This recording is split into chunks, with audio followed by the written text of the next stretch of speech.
ntango ya kolelalela mpona ekolo te toleli mpe mingi oyo ekomi ntango ya kotelema kolata kanda esantu kopamela ya kopamela kopapa ya kopapa kokata ya kokata kobelela moto na nzambe kita mpona kosikisa misala ya satana moto itisa moto yaya ezikisa misala ya satana na mboka moto itisa moto yaya ezikisa misala ya satana na mboka loboko na yawe ezali ya kosembola mapo ekolo epambolama mpe baye kongo bamona nkembo na yawe sembola loboko tomona kuya na yoe kasi na ekolo na biso osala ya minene utayo banda na bato mokongisi nini mpona mboka. Mesdames, Mesdemoiselles et Messieurs, bonjour, bonsoir, selon le lieu où vous nous recevez en ce moment. L'actualité politique de la République démocratique du Congo, notre pays, depuis un certain temps, ne semble laisser personne indifférent au regard des efforts fournis par le pouvoir d'occupation, appuyé bien sûr par les commanditaires, les sous-traitants ainsi que les collabos, pour se maintenir in extremis au pouvoir. Ceci bien sûr dans le seul but de finaliser le processus de balkanisation et d'occupation totale de notre pays. Commission mixte République démocratique du Congo-Rwanda pour revisiter les frontières nationales héritées de l'époque coloniale, amnistie massive et éhontée d'agresseurs et criminels du M23 et éventuellement leur intégration dans les institutions de la République, la révision de la Constitution ou bien de la charte de l'occupation, c'est selon pour maintenir celui qui se fait appeler Joseph Kabila au pouvoir. Sommet États-Unis d'Amérique, Afrique, cas de la RDC, bien des sujets d'actualité et sur d'innombrables demandes de nos compatriotes qui ont bien voulu que nous puissions solliciter une interview auprès de M. Honoré Ngbanda Zamboko Atumba, le père de la résistance. Malgré son agenda très chargé, il a bien voulu être de nôtres aujourd'hui dans nos studios virtuels des médias patriotiques pour éclairer la lanterne du peuple congolais meurtri. Et pour réaliser cet entretien, je ne suis pas seul dans nos studios virtuels des médias patriotiques. Je suis rejoint par Jerry de la radio TV Lobiko, qui est avec moi pour réaliser cet entretien. D'emblée, M. Honoré Ngbanda Zamboko Atumba, bonjour. Bonjour Grégoire. Excellence, avant que nous ne puissions attaquer le vif de notre sujet d'aujourd'hui, je voudrais savoir si vous vous portez bien. Merci beaucoup. Je me porte bien par la grâce de mon Seigneur Jésus. Je me porte très bien. Merci bien, Excellence. Nous sommes très ravis de vous avoir dans nos médias patriotiques, malgré votre agenda très chargé. Bien sûr, le peuple congolais a besoin de vous. D'entrée de jeu, je voudrais vous poser la première question. C'est à propos de l'actualité de notre pays, les déclarations de ce qu'on appelle pompeusement, chez nous, majorité présidentielle, à propos bien sûr de la révision de la Constitution. Je fais ici allusion aux déclarations des collabos tels que Mindeo Malanga, Minakou et consorts. Quelle est votre réaction à ce sujet, Excellence, Monsieur le Président? Merci pour cette question. Vous connaissez ma position. Je crois que tous les simagrées qui tournent autour de la Constitution, qu'on est en train de tailler chaque fois selon la longueur de la barbe de Kanambe, ça ne m'intéresse pas. Ça, je vous ai dit, ça c'est une charte pour l'occupation.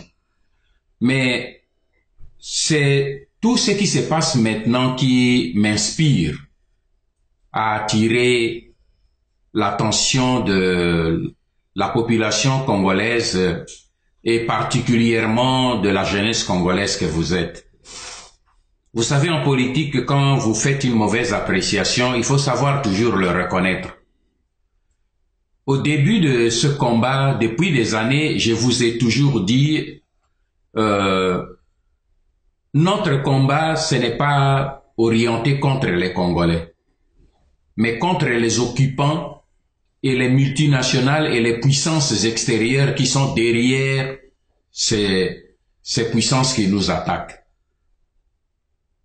Mais je crois que à l'allure où vont les choses et avec l'expérience des années de combat que nous avons menées, je dois reconnaître humblement devant vous que j'ai fait une mauvaise évaluation en ce qui concerne le rôle ou l'impact de la médiocrité de la classe politique congolaise.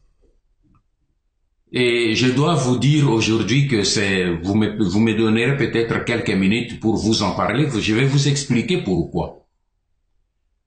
J'avais cru personnellement, en toute honnêteté, que avec toutes les explications que nous avons données, les livres que nous avons écrits, les documents que nous avons sortis et que nous avons mis à la disposition de la classe politique congolaise, j'étais persuadé que mes compatriotes allaient se ressaisir pour que nous puissions vraiment stopper ce processus de balkanisation de notre pays. Mais hélas, je constate effectivement que ce degré de médiocrité ne fait qu'augmenter et le danger aujourd'hui vient pratiquement plus de la classe politique congolaise que des occupants et leurs alliés internationaux.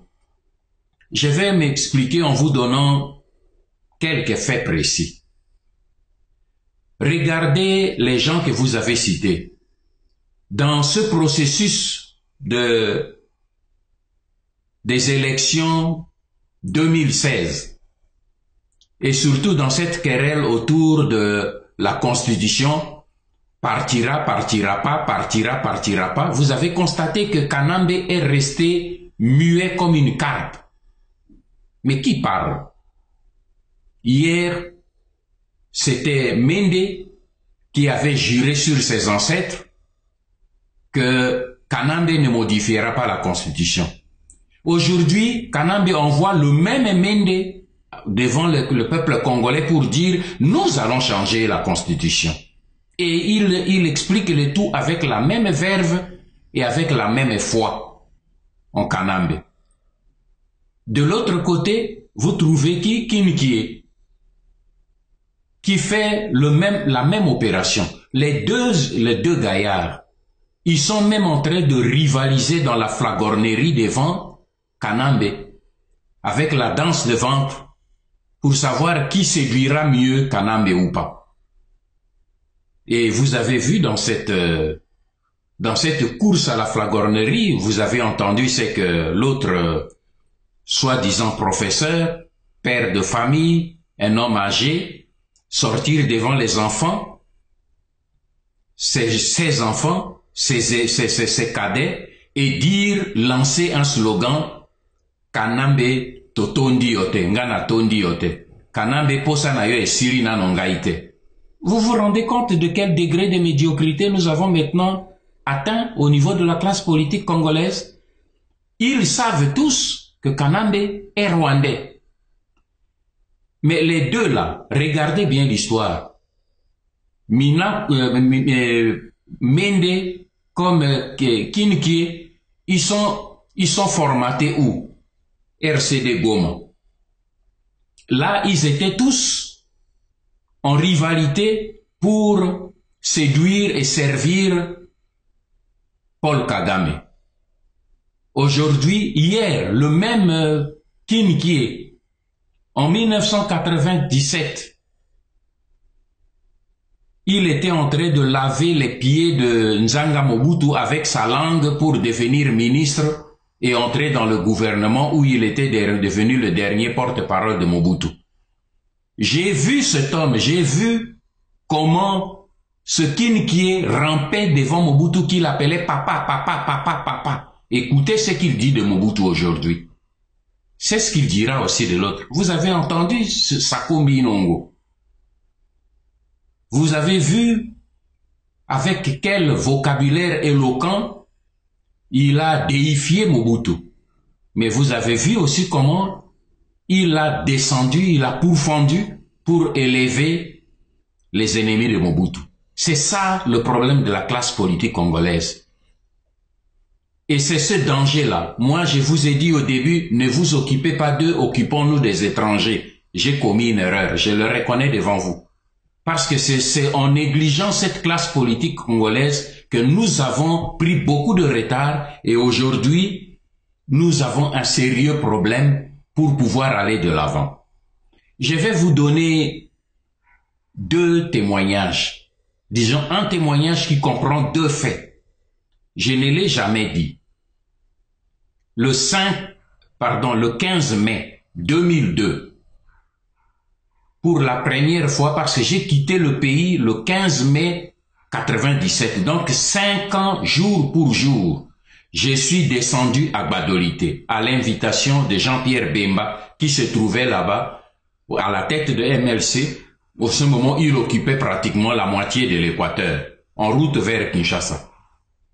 C'est en ce moment-là qu'on a commencé les négociations sous cette pression.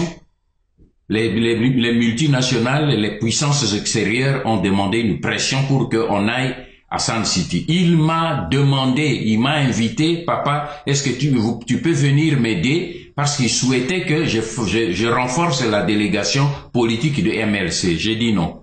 Je peux tout juste vous donner des conseils. Je ne suis pas dans cette dynamique-là. Et je lui ai expliqué pourquoi. Mais mon témoignage ne porte pas sur ça. Il m'a envoyé son avion, son jet, qui m'a récupéré à Bangui, où j'étais arrivé le matin. J'ai atterri le matin, il m'a envoyé le jet. Je suis arrivé à Gbadolité le 17 mai 2002. Jean-Pierre Bemba est à La Haye. Quand moi je parle, je donne toujours des références. Je suis resté dans sa résidence pendant 3 jours, où nous avons eu des échanges très profonds.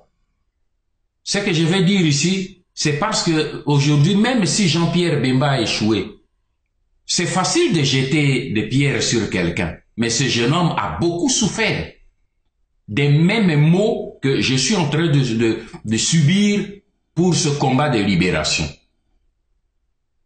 Pendant les 3 jours, je ne donne que 2 faits parce que nous n'avons pas de temps. Un jour, si vous voulez qu'on puisse aller en profondeur, je vous donnerai tous les détails. Jean-Pierre Bemba, dans l'entretien que nous avons eu, 2 faits que je voudrais porter à votre connaissance. Il m'a dit, papa, je suis vraiment bouleversé. Parce qu'en ce moment, il y avait déjà des contacts entre lui et Kanambe, dans lequel ils avaient déjà eu 2 rencontres. Et il y avait la délégation du MLC qui se trouvait à Kinshasa pour les contacts. Vous suivez, c'est une histoire récente, vous le connaissez. Vous la connaissez. Eh bien, Jean-Pierre Bemba me dit, lors de la rencontre avec Hippolyte Kanambe, celui-ci lui a remis quelques documents, les rapports manuscrits des Mobutistes qui étaient autour de Mobutu, de ceux qui étaient du premier cercle de Mobutu comme moi. J'ai vu les manuscrits de certains de mes anciens chefs de service, des généraux et des hommes politiques qui étaient dans le premier cercle de Mobutu. Et ces rapports étaient faits à Kanambe contre Jean-Pierre Bemba. Ces gens étaient en contact avec lui. Après, ils ont fait des rapports. Nous connaissons l'organisation de Jean-Pierre Bemba. Nous savons comment il est organisé. Nous vous offrons notre service pour le combattre. Et ce qui a remis ce document à Jean-Pierre Bemba, c'est Hippolyte Kanambe. Jean-Pierre Bemba est à La Haye. Ceux qui ont des contacts avec lui peuvent lui poser la question. C'est lui-même qui m'a raconté. Il m'a montré certains documents. Je ne cite pas les noms de ces gens parce que je ne suis pas là pour la polémique. Et il était démoralisé. Il dit, mais papa, vous êtes le seul dont Kanambe n'a pas cité le nom là, de ceux qui étaient autour de Mobutu. Tous les autres qui étaient là m'ont trahi. Et ils sont en train de me combattre. Ils ont pris contact avec moi, ils font rapport à Kanambe. J'ai dit à Jean-Pierre Bemba, mon fils, est-ce que vous savez pourquoi ce Rwandais vous a remis ces photocopies? Vous croyez qu'il vous a remis ces photocopies parce qu'il vous aime? J'ai dit non, ce n'est pas parce qu'il vous aime. Il vous a remis cette photocopie pour vous assommer et vous démoraliser, pour vous montrer que la classe politique congolaise est pourrie. et que vous êtes en train de vous battre, ne croyez pas que vous avez des gens derrière vous, vous êtes seul. Voilà le message qu'il a voulu vous donner. Ça, c'est le premier fait. Deuxième fait, j'ai dit à Jean-Pierre, j'ai dit, fort de cela, je vais maintenant vous donner une information. Vous avez envoyé à Kinshasa comme élément de contact Alexis Tambwe-Mwamba, Olivier Kamitato. Est-ce que vous savez que c'est toute cette équipe-là et tous les autres qui les accompagnent sont déjà achetés par Kanambe? Jean-Pierre m'a dit non, papa, pas ceux-là, ils ne peuvent pas me trahir. J'ai souri comme j'ai souri là, j'ai dit voilà justement c'est ça le drame Jean-Pierre. C'est ça le drame des Congolais. Ils sont achetés et je lui ai donné même le montant de l'argent que Kanambe avait remis à Olivier pour ses enfants en Europe en ce moment-là. Il ne m'a pas cru. 1 mois, 2 mois après, il m'a appelé en pleurant. Il dit, papa, vous aviez raison. Tous ces gens, Tambwe-Mwamba et tous les autres sont déjà achetés par les Rwandais. Je dis, ben voilà. Voilà, je vous donne ces faits, mes frères, c'est pas pour faire de la diffamation, non. Je crois que nous sommes des leaders politiques. Le peuple a droit à la vérité. Si quelqu'un connaît le comportement de trahison que j'ai ou j'ai eu, que ce soit depuis Mobutu jusqu'à aujourd'hui, il n'a qu'à le dire, je frapperai ma culpe. Mais je crois que notre problème aujourd'hui avec vous, jeunes Congolais, peuple congolais, c'est nous la classe politique. Le problème est là. Parce qu'aujourd'hui, la classe politique est complètement pourrie. La trahison du pays a atteint un niveau tel que c'est... Le pays n'a plus... Les Rwandais ne travaillent plus. Regardez, Kanambe ne parle pas. Qu'est-ce qui se bat aujourd'hui pour changer tout cela? Ce sont des Congolais. Et dans le combat que nous menons, nous avons connu exactement la même situation. Mais je n'entre pas aujourd'hui dans ça parce que nous traitons un autre aspect du problème. Mais le jour où je vous dirai l'argent que les officiers ont détourné et le nombre des officiers qui ont trahi, à qui on a donné des promotions et qui sont là-bas et qui se battent bec et ongle dehors pour que la libération n'ait pas lieu, sinon ils auront affaire au peuple congolais pour justifier leur trahison, vous serez ébahis. Mais cela ne me décourage pas.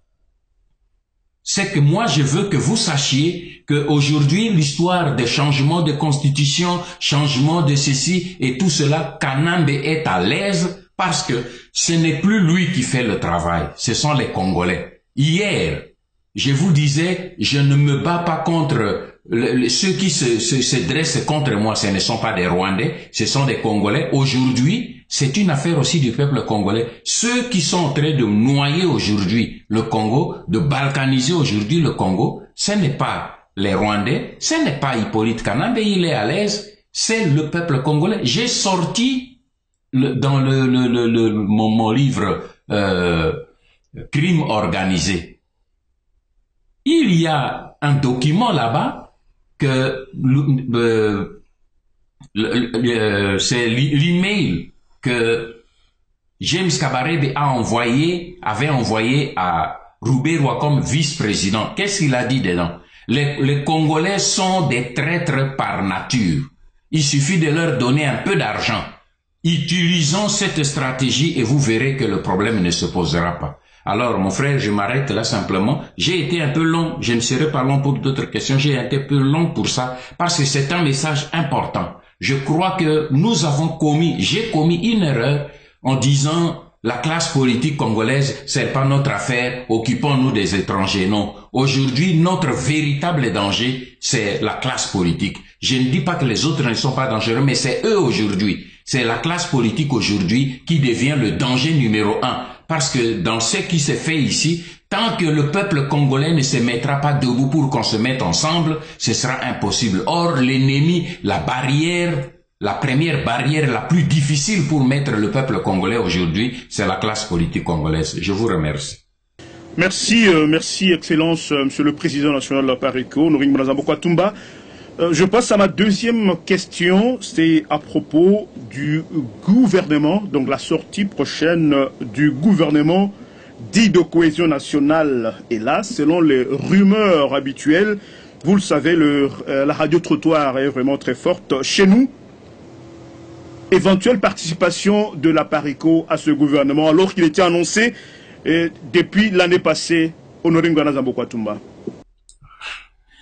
Merci Grégoire. Je crois que nous avons assez suffisamment ergoté autour de ce problème d'amnistie.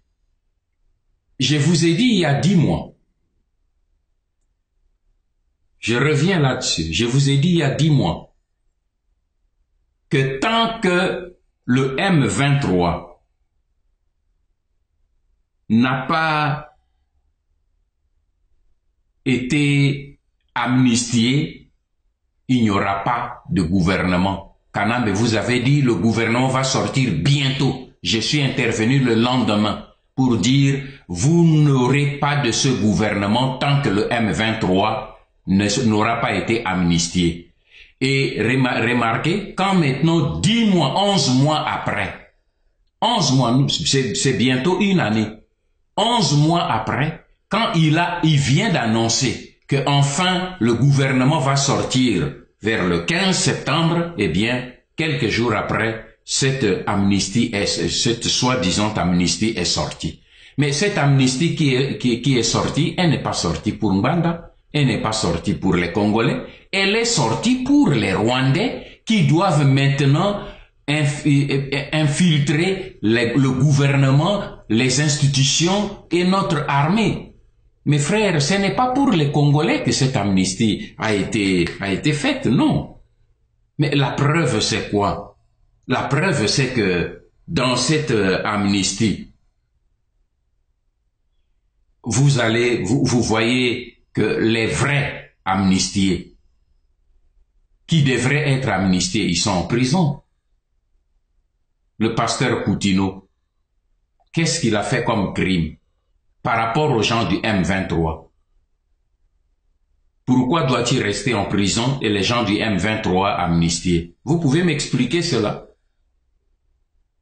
Diomi Ndongala, qu'est-ce qu'il a fait de plus que les gens du M23 qui ont tué, qui ont volé, qui ont violé des milliers des Congolaises? Ils sont amnistiés, lui il est en prison.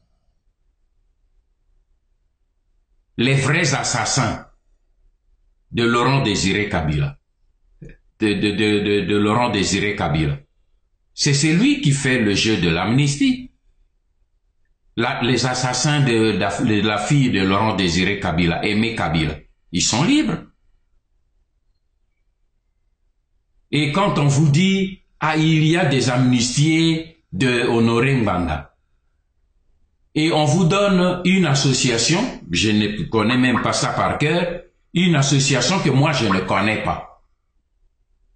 Je ne crois que personne parmi vous là a déjà entendu parler de ça.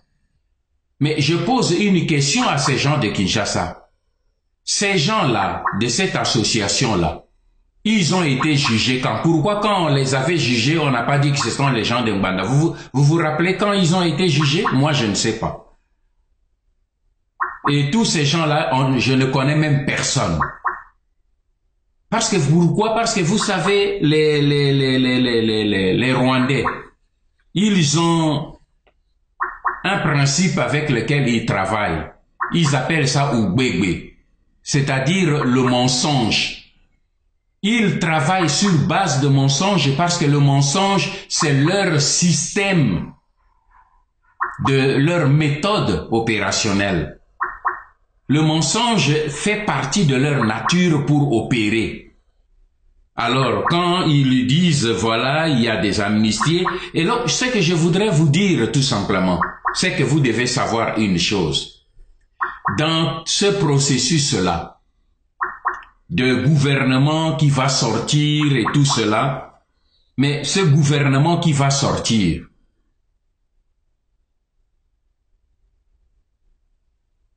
pourquoi maintenant ce gouvernement va sortir? Il y a un élément que vous oubliez, c'est que aujourd'hui, la classe politique, c'est 4 groupes. Il y a ceux qui sont au pouvoir, il y a l'opposition parlementaire, l'opposition extra-parlementaire et la résistance. Au moment où nous parlons, retenez simplement ceci, Grégoire, que l'opposition parlementaire est tenue par un Rwandais. L'opposition extra-parlementaire était dirigée par l'UDPS. Aujourd'hui, c'est un Rwandais qui l'a infiltré et qui l'a récupéré du dedans. Vital Kamerhe. Il a récupéré l'UDPS. Au moment où nous parlons, l'UDPS est dans sa poche. Maintenant qu'il a récupéré l'opposition parlementaire, extra-parlementaire, les conditions sont réunies pour Kanambe, qu'il puisse lui amener tous ces gens pour la constitution d'un gouvernement qui va pouvoir faciliter le changement de constitution et préparer l'installation de Vital Kamerhe pour 2016 et aller au-delà. Vous allez voir ce qui va se passer, c'est cela. Et si vous ne faites pas attention, vous vous laissez distraire par gouvernement et tout cela, ce sera votre problème et vous allez vous rendre compte que demain vous allez être surpris. Merci beaucoup. Voilà, merci Excellence. C'est peut-être le moment de changer le fusil d'épaule et d'aller vers la radio TV Lobiko. Se trouve mon confrère Jerry. Confrère Jerry, bonjour, vous avez la parole. Bonjour cher confrère Grégoire, merci pour la parole. Et sans plus tarder, je me tourne vers le président national et père de la résistance patriotique congolaise. Monsieur Honoré Ngwanda, bonjour. Bonjour Jerry. Président national, nous avions tous appris la mort tragique du général Baouma Ambamba, mais cela sans aucune réaction de votre part. Est-ce que pouvez-vous commenter sur cette affaire et s'il y a des leçons vraiment à tirer sur cette affaire? Nous vous donnons la parole, monsieur le président national. Merci beaucoup. Au sujet de la mort du général Baouma, je n'ai pas fait des commentaires parce que, vous savez, il y a des situations qui font très mal. À la mort du général, du colonel Mamadou Ndala, qu'on a fait général après sa mort pour se moquer des Congolais. Vous vous rappelez que j'ai fait plusieurs interventions par écrit et même directement, verbalement. Et je vous avais dit à cette époque-là qu'il y avait des généraux qui étaient sur la liste, dont particulièrement Baouma et François Olenga. Après mon intervention, le général Baouma, par voie interposée, m'a contacté. Et il m'a remercié pour avoir mis au grand public cette révélation parce qu'il vivait réellement ce danger. J'ai dit au général Baouma, par 2 fois, j'ai dit, mon cher frère, tu es militaire, tu as fait un serment que ton sang devra être versé pour ton pays. Tu sais que le pays est en danger et en voie de perdition par le Rwandais qui est à la tête du pays, qui est le cheval de Troie de ses frères qui sont à Kigali et à Kampala. Si vous attendez longtemps, c'est lui qui aura raison de vous un à un. Il est temps que maintenant nous puissions nous lever et prendre des dispositions pour en finir avec ce bonhomme et en finir avec ces gens. Il m'a dit, grand frère, vous avez raison. Laissez-moi le temps de me préparer et de voir, je vous contacterai. Je lui ai dit une phrase, ça, il est parti, donc on ne peut pas le tuer deux fois. Je lui ai dit, général, ok, baola mukanakati ya cercueil. Je lui ai dit, général, fais attention que ce ne soit pas dans le cercueil que vous puissiez vous réveiller. Et la personne à qui j'avais donné ce message-là, j'ai dit, dis-lui cela. C'est cette personne qui m'a réveillé dimanche à 2 heures du matin pour me dire, Kulutu monokonayonganga. Vous savez, l'homme à qui vous avez dit, faites attention, si vous attendez longtemps, c'est dans le cercueil que vous vous réveillerez. J'ai tout de suite compris, j'ai dit oui. Ah bien, effectivement, il est maintenant dans le cercueil. Ça fait mal. Et c'est là le drame. Les autres officiers qui m'entendent, ils savent. Aujourd'hui, au moment où nous parlons, Baouma est transféré avec les mêmes symptômes. Tous nous savons, il y a les poisons agissent avec l'arrêt cardiaque, et quand on vous dit que quelqu'un est mort d'arrêt cardiaque, ce n'est pas une raison première. Pourquoi il y a eu arrêt cardiaque? Qu'on nous dise pourquoi. On vous dit il est mort par arrêt cardiaque, mais pourquoi il y a eu arrêt cardiaque? On ne vous le dit pas. C'est ça tout le drame. Voilà pourquoi j'ai dit, nous sommes tous grands, j'ai assez dit, j'ai assez appelé, je crois qu'il appartient à chacun de prendre ses responsabilités. Merci. Merci, Président national, pour la réponse à cette question. Et ma deuxième question sera celle-ci. Nous avons appris et nous continuons à apprendre chaque jour avec les événements au Congo que poser le problème des origines d'Hippolyte Kanambe, alias Joseph Kabila, est maintenant qualifié d'outrage au chef de l'État. Quelle est votre réaction à ce sujet, Monsieur le Président national?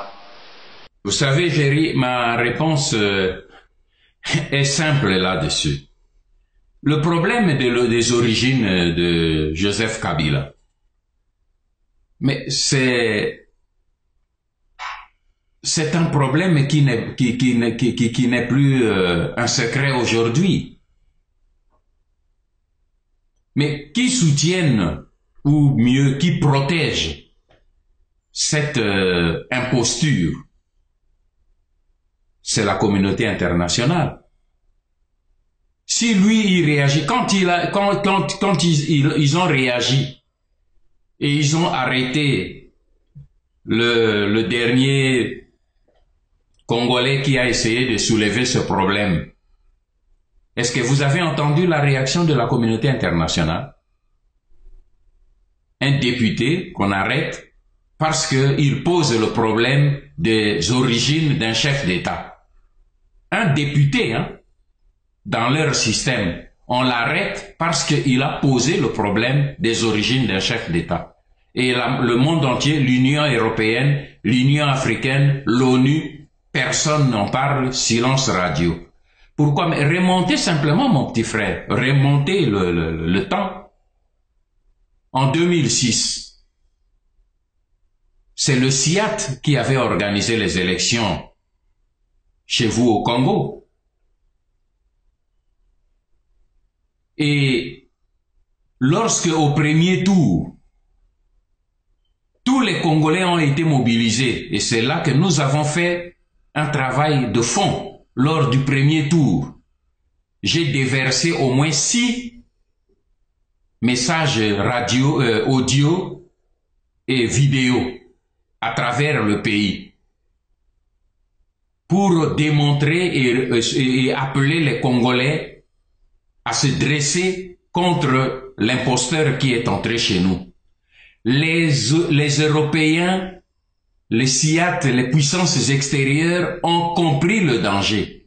qui ont interdit les élections, la campagne sur les origines de Hippolyte Kanambe en 2006. Vous vous rappelez, c'est Louis Michel. On a menacé tout Congolais qui posera le problème des origines d'Hippolyte Kanambe sera transféré à la CPI. Silence radio. C'est ça, il faut jamais séparer les faits, il faut les voir dans l'ensemble.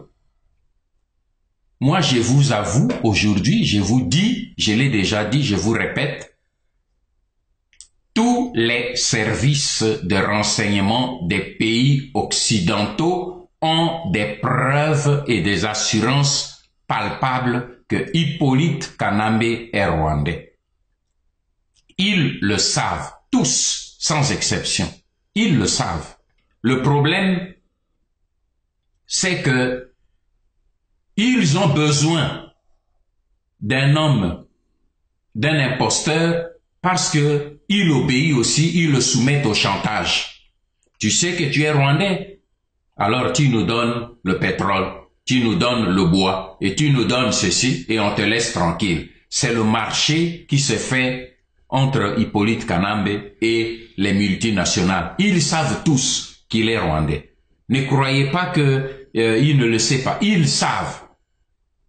Mais aujourd'hui, comme je vous disais, qui le défendent? La classe politique congolaise. Ce n'est pas... Vous n'avez jamais entendu Kanambe me répondre. Hein?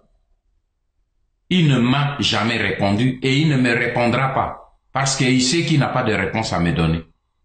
Mais il utilisera les Congolais. Quand j'ai demandé le test ADN, ce sont des Congolais qui me répondent « Ah, Mbanda, vous nous distrayez ».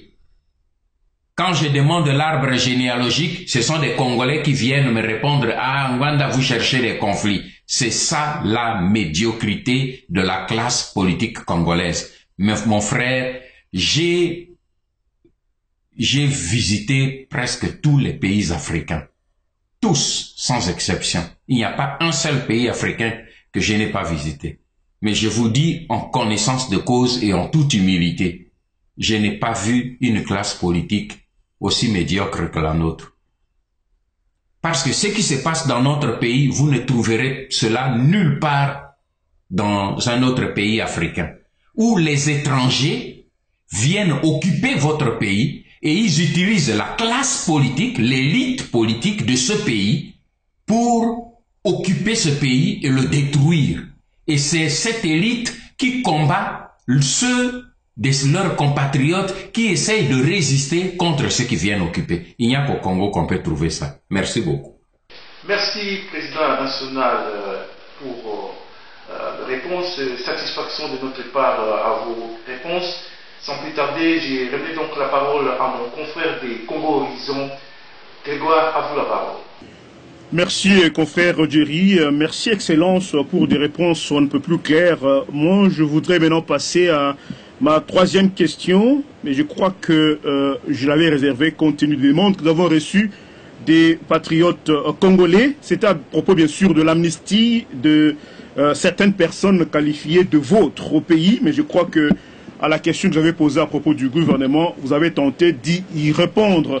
Alors je voudrais alors passer à la tension qui monte d'un cran au sein des combattants et des patriotes et résistants. En tant que père de la résistance, quelles sont les directives ou les conseils que vous pourriez donner aux patriotes et résistants qui vous suivent massivement? Vous savez, Grégoire, j'aimerais d'abord dire aux patriotes résistants ceci. Je reviens un peu sur ce que j'ai dit avant.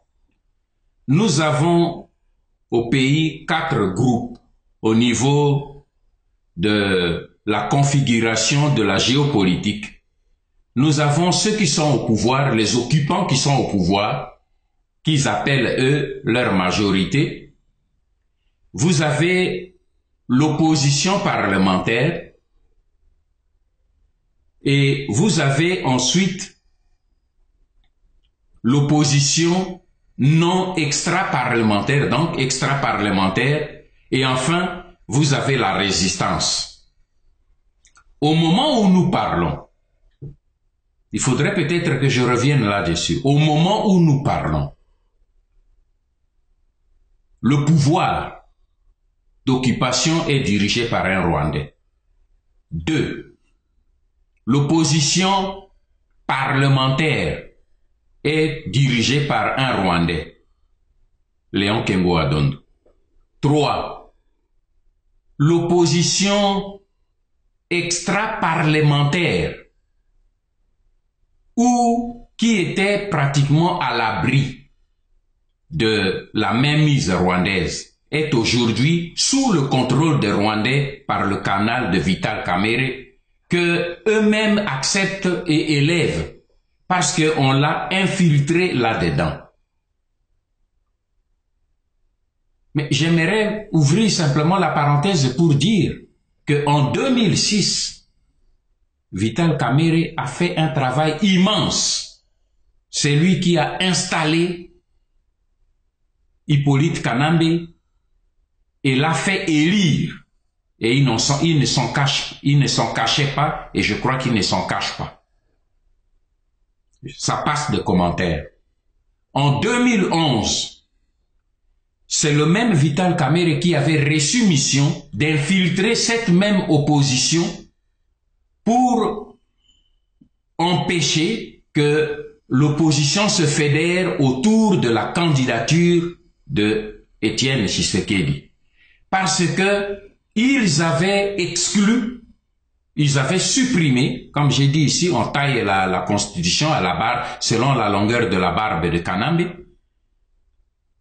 Comme ils ne voulaient plus avoir affaire à un Congolais, en deuxième tour, on a supprimé le deuxième tour.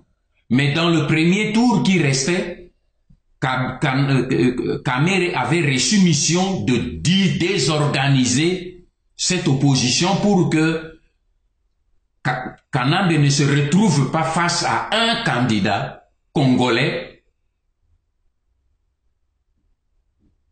pour ces élections.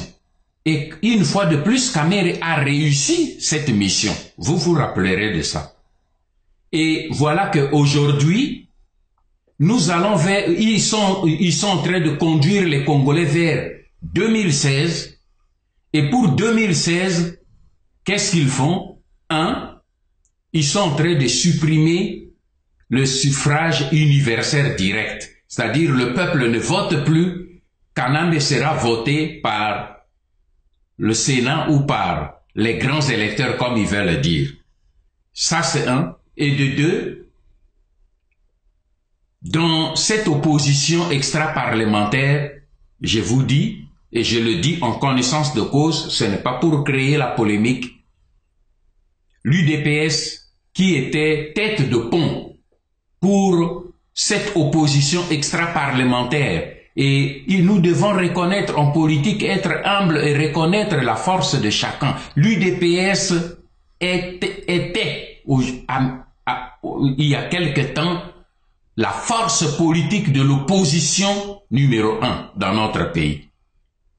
Mais aujourd'hui, c'est laminé. Parce qu'au moment où nous parlons, Mogalou et Kamerhe ont réussi à infiltrer la famille du dirigeant de l'UDPS et ils ont laminé complètement l'UDPS. Jetez-moi des pierres comme vous voulez. Demain, vous allez avoir la preuve de ce que je vous dis. Déjà, vous avez des indices. Ce que vous voyez aujourd'hui, ce sont des indices. Je ne suis pas là pour créer des problèmes. J'ai des faits. Quand moi, je parle comme cela, c'est que j'ai des faits. J'ai des faits précis. Je peux parler avec des montants, avec des dates, avec des hommes. J'ai des faits précis. Quand je parle de Mogalou, il m'écoute. Il sait quelles sont les personnes que lui manipule au sein de la famille de Tshisekedi. Et Kamerhe sait le travail qu'il fait avec Mogalou sous les instructions de Kamerhe pour complètement désorganiser et désarticuler l'UDPS. Ce qui fait que, maintenant j'atterris à votre question, je n'ai pas commencé cela par hasard. Ce qui fait qu'aujourd'hui, aux yeux des occupants rwandais et de leurs alliés occidentaux, le pouvoir d'occupation est entre les mains du Rwanda. L'opposition parlementaire, le Rwanda dirige. l'opposition extra-parlementaire aujourd'hui, le Rwanda le dirige par Kamere, il ne reste plus que la résistance, la Pareko et les résistants.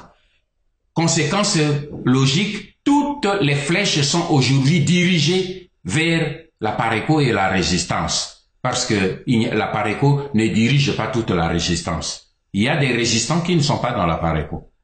Mais nous sommes tous dans le même combat. Alors ne vous étonnez pas qu'aujourd'hui, il y ait beaucoup de provocations, qu'il y ait beaucoup de combats contre la résistance. Parce que ça reste aujourd'hui le dernier rempart. Si ce rempart tombe, c'est fini pour le pays. Alors, il faut comprendre pour les résistants que ne perdons pas le temps à des querelles. Les querelles, c'est pour nous distraire. Les querelles, nous n'avons pas, maintenant, je ne vous dirai pas, ne vous préoccupez pas des traîtres de la classe politique, non. J'ai commis cette erreur plusieurs fois, je ne vous le dirai pas. Faites attention à ces gens. C'est pour ça que je vous ai dit, identifiez-vous. N'acceptez pas des compromis. Aujourd'hui, la concentration de toutes les stratégies, c'est sur la résistance. Tantôt, on cherche la violence, ils cherchent à m'éliminer physiquement. Quand ils ne réussissent pas, ils me proposent des postes, ils me proposent de l'argent, ils me proposent des avantages. Je sais que l'argent circule énormément aujourd'hui via les circuits des Rwandais que j'ai cités à 3 niveaux, dans les milieux où nous sommes ici en Europe. Tout circule. Je sais que même au sein de la Pareko, il y a des cibles. Je vous ai donné dernièrement le nom d'un envoyé de Kanambe qui était venu en Europe pour donner de l'argent à ceux des leaders, des soi-disant leaders combattants qui sont en Europe et qui torpillent la Pareko. J'ai parlé des Gino et je leur donne même un petit détail. Il boite. Il est un peu boiteux. Comme cela, ils savent que j'essaie que je ne suis pas en train de parler en l'air. Ceux qui l'ont vu et ceux qui ont reçu l'argent, maintenant je crois qu'ils tremblent dans leurs pantalons. Parce qu'ils savent maintenant que nous le savons. Mais moi, je ne l'expose pas parce que ça va détruire le travail que nous faisons aussi. Mais je veux simplement dire, au travers de la question que vous posez, ce n'est pas un fait du hasard si aujourd'hui les combattants qui devraient plutôt s'occuper maintenant de ce qui se passe au Congo, parce qu'ils sont combattants contre qui? Est-ce qu'ils sont combattants contre la résistance? Parce que tous ces combattants qui sont en Europe, quand ils font leur vidéo, c'est contre Mbanda, c'est contre la Pareko, c'est contre la résistance. Mais ils combattent quoi? Est-ce qu'ils combattent la situation qui est au pays ou ils combattent la résistance? S'ils combattent le pays, parce que eux ils veulent aller aux élections. Aux élections, mais nous ne leur refusons pas d'aller aux élections. Allez-y, calmement. Mais parce que vous voulez aller aux élections. Mais regardez ce qui se passe quand maintenant Kanambe a déclaré Urbi et Orbis que maintenant, par la voix de son ventriloque, il va faire il va charcuter la Constitution. Et il va revoir la Constitution, on va même écrire une nouvelle Constitution. Où sont ces combattants? Parce que eux, ils combattent maintenant, ils prétendent qu'ils vont amener le peuple congolais par le processus électoral à pouvoir récupérer la situation du pays. Mais où sont-ils? Tout ce qui vocifère, c'est le moment de vociférer. Parce que c'est le pays qui s'en va là-bas. Mais non. Ils attendent. Comme maintenant, je viens de parler, vous allez voir, ils vont maintenant mettre leur costume, cravate et tout pour commencer à parler. Mais ils parlent contre qui? Moi, je me bats pour que mon pays n'aille pas. C'est mon combat que je mène. Contre les étrangers et leurs alliés. Maintenant, j'ajoute contre leurs alliés congolais et étrangers qui font que ce pays puisse aller au Rwanda et en Ouganda. Ça ne se fera pas. Donc voilà ce que j'ai dit. Les patriotes ne doivent pas se distraire. Ils ne doivent pas avoir peur. Ils ne doivent pas se complexer. Le combat qu'ils mènent est bon, juste et nous gagnerons. Merci beaucoup. Merci, Excellence. Là, c'est comme si vous étiez en train de lire un peu dans ma pensée. Je voulais rebondir sur l'aspect moral des patriotes et résistants au regard, bien sûr, de la tournure des événements au pays, charcutage de la Constitution pour maintenir cet imposteur au pouvoir. Alors moi, je voudrais un petit peu, d'une façon particulière, si vous avez des conseils précis à adresser aux patriotes et résistants qui seraient peut-être tentés de succomber au chant de sirène du régime d'occupation. Excellent, Monsieur le Président. Mais je n'ai pas d'autres conseils. Le seul conseil supplémentaire que je donne à ce que je viens de dire, c'est que j'aimerais que les patriotes résistants changent de mentalité et changent de langage. Je veux surtout parler de vous au niveau des médias qui réveillent les gens. J'entends souvent trop de langage de plainte, de langage défaitiste, de langage miséreux. Non.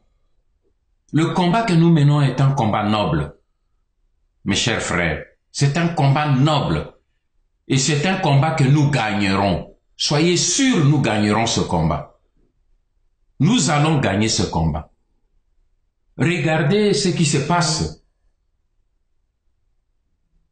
Les gens se battent pour prendre notre pays. Regardez ce qui se passe aujourd'hui au Rwanda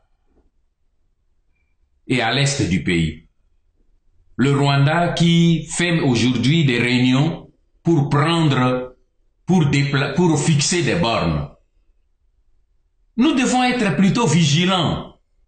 Nous devons être debout.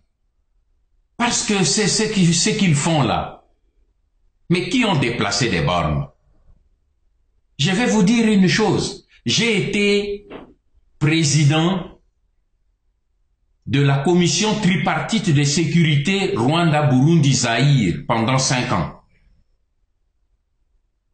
Et durant tout ce temps, qui était au pouvoir au Rwanda, c'était Habyarimana, l'ami de Mobutu. Mais chaque année, mes services devaient aller sur le terrain avec les services du Rwanda pour remettre les bornes à leur place. Pourquoi? Parce que les agents rwandais, sous couvert des bergers qui faisaient paître leur troupeau à la frontière, déplaçaient des bornes à l'intérieur de notre territoire pour gagner du terrain. Donc, que ce soit les Rwandais ou tout comme les Rwandais Tutsis, ils ont toujours rêvé de grignoter la partie du territoire chez nous. Que ce soit ceux qui étaient avant la colonisation. Dans mon livre qui va sortir, j'ai réservé tout un chapitre pour que vous trouviez là-bas tous les éléments nécessaires. Ce combat-là, ce n'est pas un combat à la légère. C'est un combat sérieux. Le M23, quand il est rentré, il a enlevé toutes les bornes. Il ne l'a pas fait par hasard. C'est pour ce qui arrive aujourd'hui. Et ceux qui sont venus aujourd'hui, qu'est-ce qu'ils font? Ils enlèvent, ils viennent maintenant pour dire replaçons les bornes. Mais qui a enlevé les bornes? Ce sont les Rwandais du M23. Pour qu'il n'y ait plus de traces, et comme c'est eux, dans la réunion qui s'est fait là, que ce soit du côté congolais comme du côté rwandais, du côté congolais, les autorités territoriales du nord Kivu, ils sont tous des Rwandais aujourd'hui. Le pauvre professeur Nguyandi là, qu'on voit comme expert avec le dossier, mais lui il a les dossiers, mais sur le terrain, qu'est-ce qu'il a à faire? Il ne sait pas où se trouvaient des bornes. Lui il n'est pas du coin. Moi je vous ai dit pendant 5 ans que j'ai dirigé la commission tripartite de sécurité entre les 3 pays, on a chaque année remis les bornes à leur place. Comme nos services de l'AND étaient vigilants, chaque fois ils me disaient, patron, on a encore déplacé des bornes. J'ai dit, on va les remettre. Lors de la prochaine réunion, on remettra des bornes. On se bat pour ce problème de frontières depuis Mobutu. Alors aujourd'hui, mon frère, les patriotes doivent cesser ce langage en train de pleurer sur la trahison ou la félonie de nos frères. Non, levons-nous, battons-nous avec courage. Un patriote, ce n'est pas un plaignard pour être là en train de gendre et tout cela. Non, un patriote doit être debout, la tête haute. Même si on nous attaque, même si on nous injurie, nous savons que nous arriverons au bout. Voilà ce qu'il faut faire. C'est le conseil que je donne aux patriotes. Merci beaucoup. Voilà, merci. C'est le moment de passer du côté de la radio-TV Lobiko. Où se trouve mon confrère Jerry? Confrère, vous avez la parole. Une fois de plus, merci, cher confrère Grégoire, pour la parole. Bien, Président national, venons-en au sujet des tractations secrètes pour le détournement des eaux du fleuve Congo. Il n'y a que la PARECO qui a réagi, comme si cela concernait qu'une partie de la population congolaise. Pouvez-vous nous éclairer là-dessus, Monsieur le Président national? Ceci m'oblige à redire encore ce que je vous ai dit, le problème de la classe politique congolaise. Les Congolais aujourd'hui, la classe politique congolaise aujourd'hui ne s'occupe plus de son pays. Chacun s'occupe de sa poche. Parce que ce problème de détournement d'eau, c'est un problème vital. Je ne vous révèle pas, je vous rappelle seulement que ce problème a été posé par le feu colonel Kadhafi à Mobutu.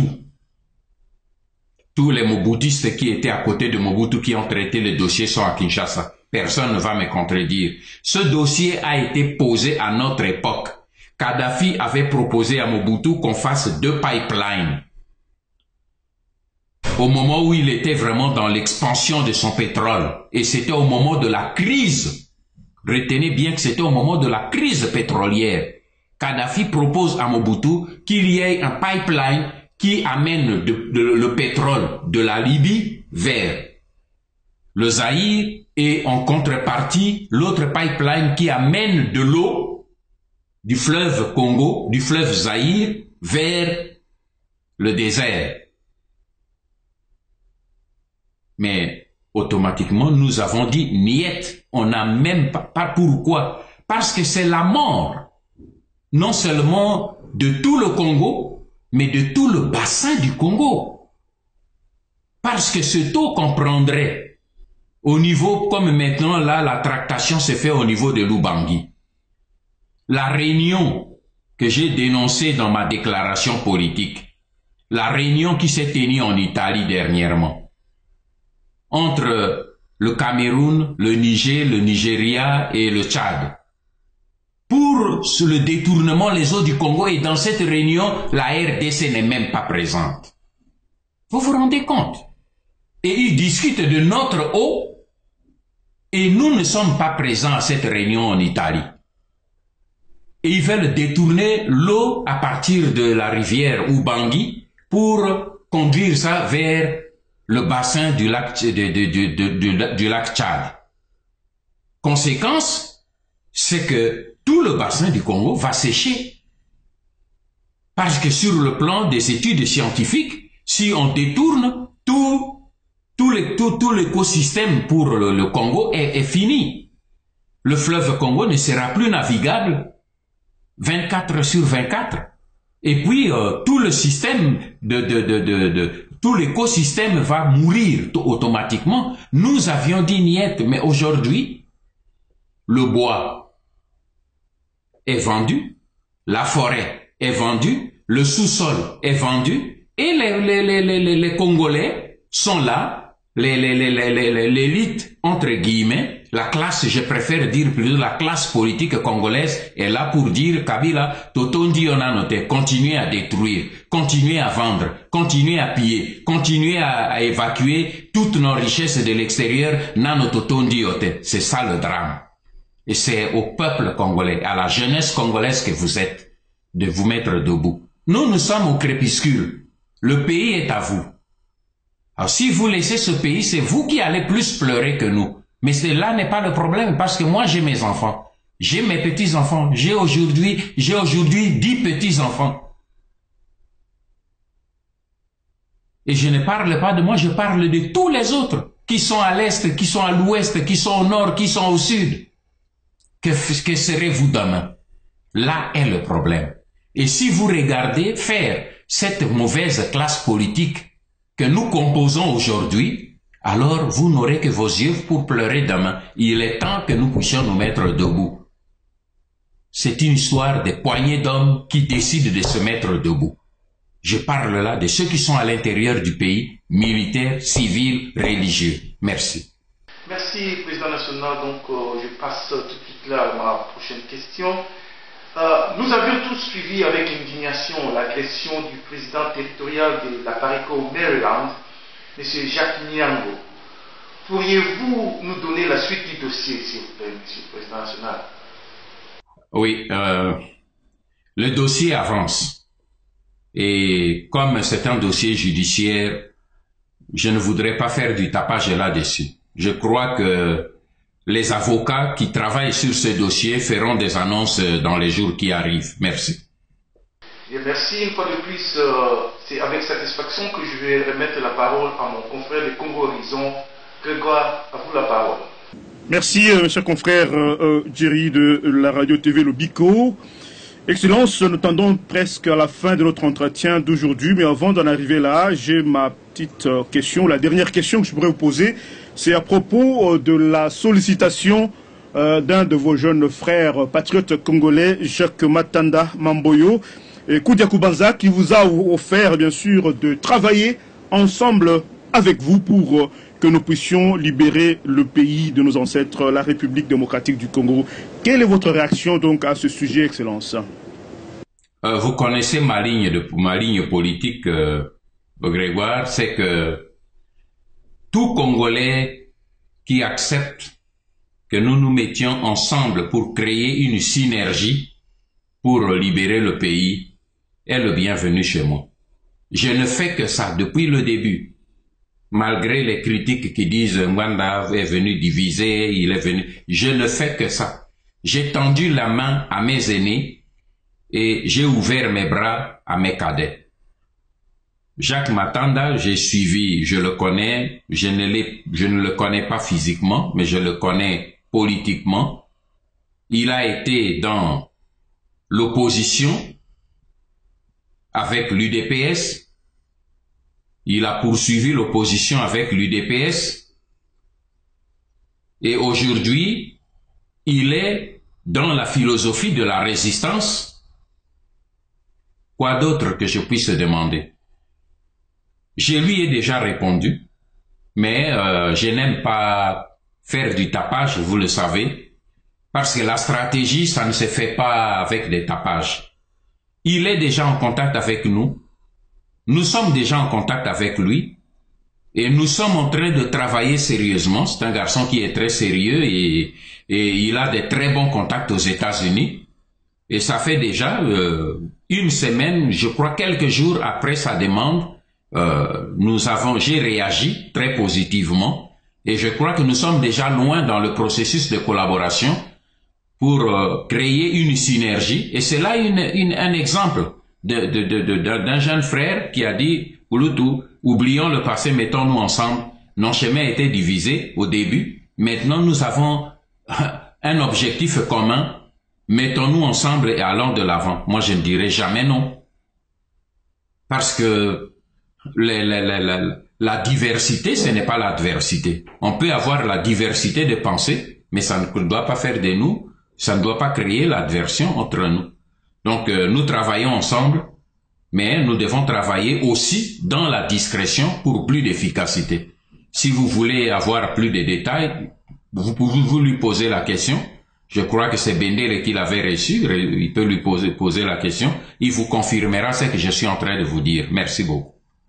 Merci, Excellence. Là, nous sommes presque arrivés à la fin, à moins que mon confrère de la radio-TV Lobiko ait sa dernière question, avant que vous ne preniez, bien sûr, la parole pour votre dernier mot. Confrère Jerry, vous avez la parole.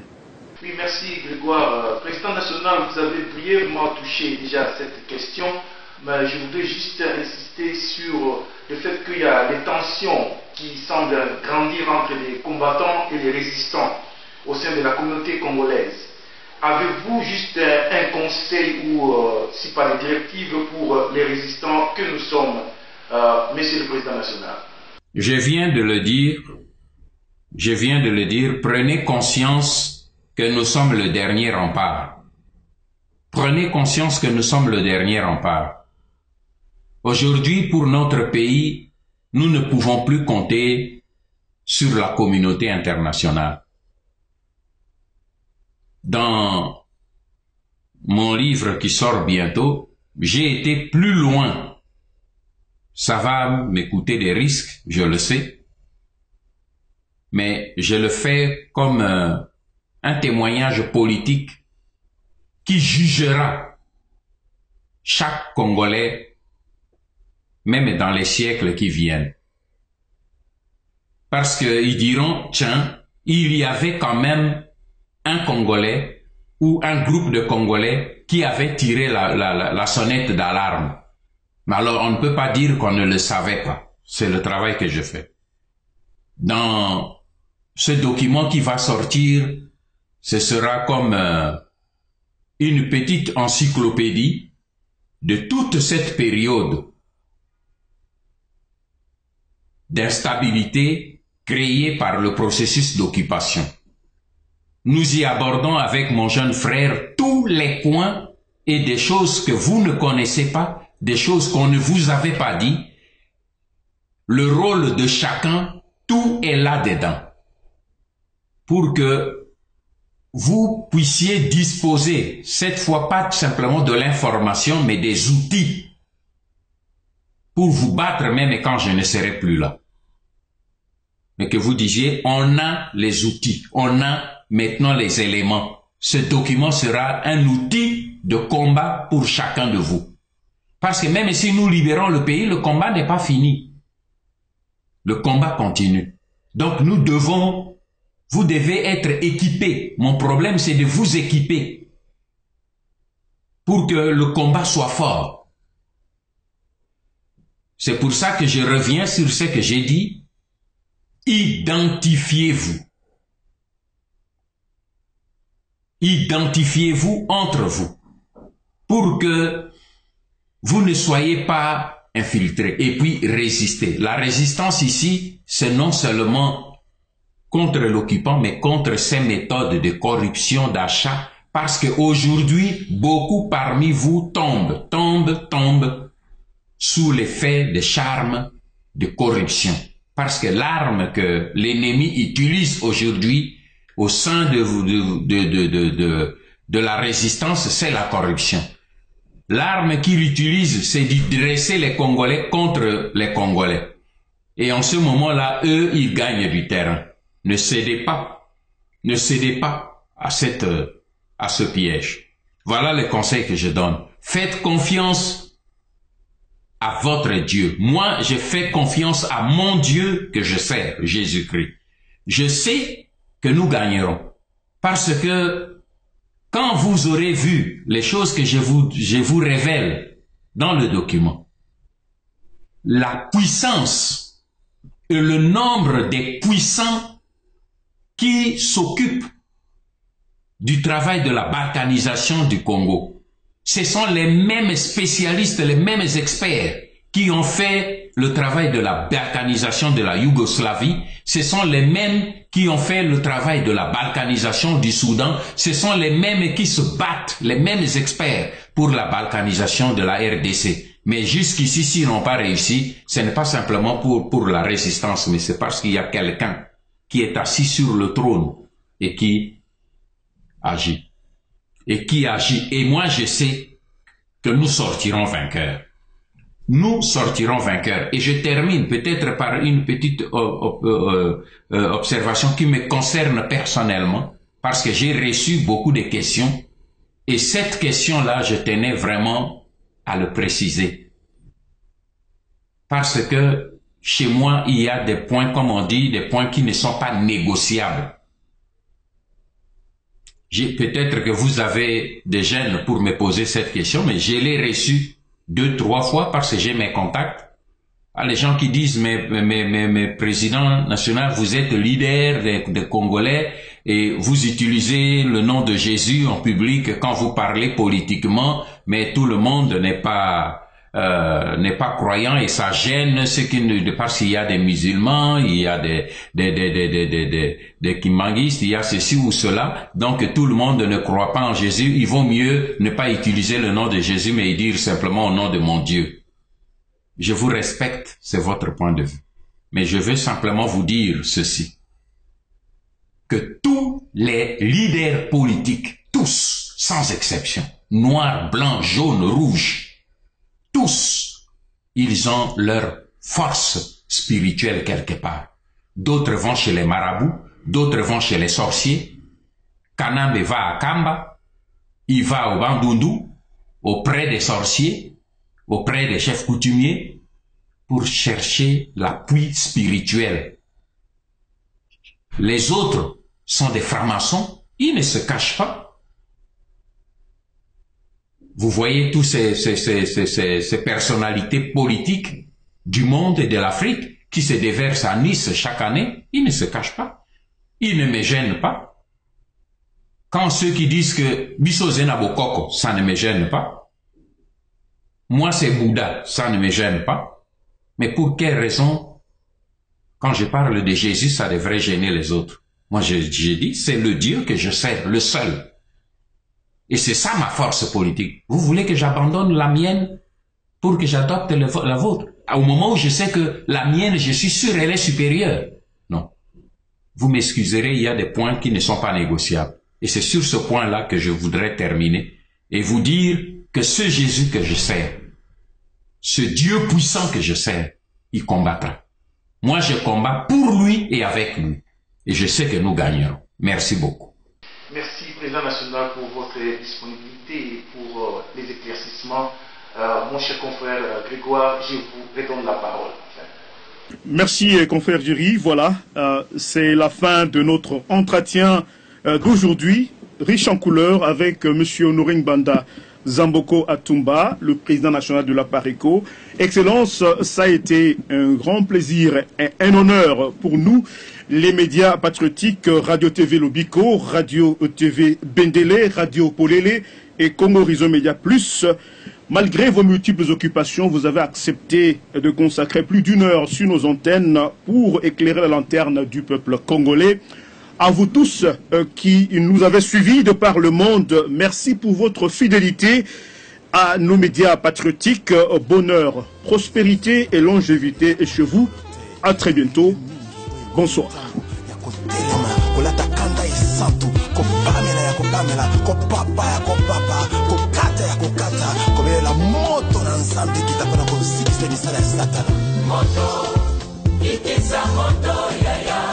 Ezikisa misala ya satana na mboka. Moto, kitisa moto yaya. Ezikisa misala ya satana na mboka. Loboko na yawe ezali ya kosembola mapo ekolo epambolama pe baye Kongo bambo na nkembo na yawe.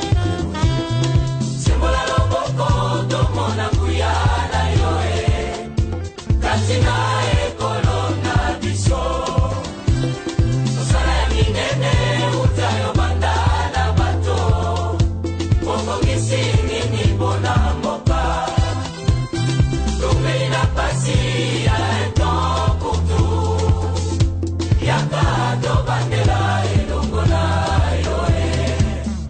Mokonzi yakatobandela motongo ekolo elongo na yo tali tuluku ya basomi ya Kongo batelemi mpona koyamba lipambo likote epai na yo. Sembola loboko,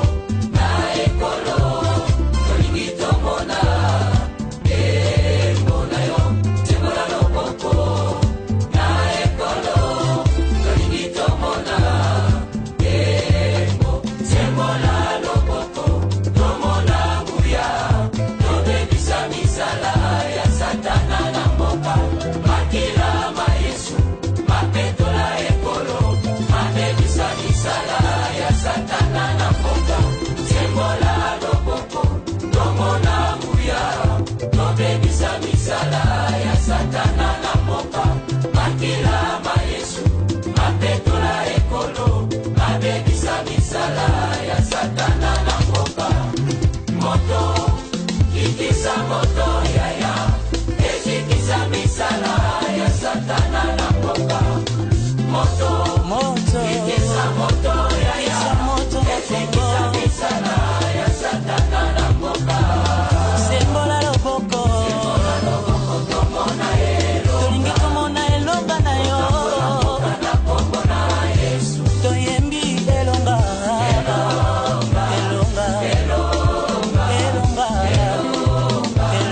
bokeseni na kombo ya Yesu elonga elonga elonga elonga elonga elongo na Yesu tobeleli moto kitisa moto na yo libosama profeta bala kongo toyeba konzanzambe sembola loboko mobali ya bonzambe tokambola mboka elongo na yo tokonfese elonga elongo na Yesu elonga elonga elonga elonga elonga kitisa moto na mboka ya Kongo tobeleli moto na mboka ya Kongo loboko mobali esala bokeseni tokambo na mboka elongo na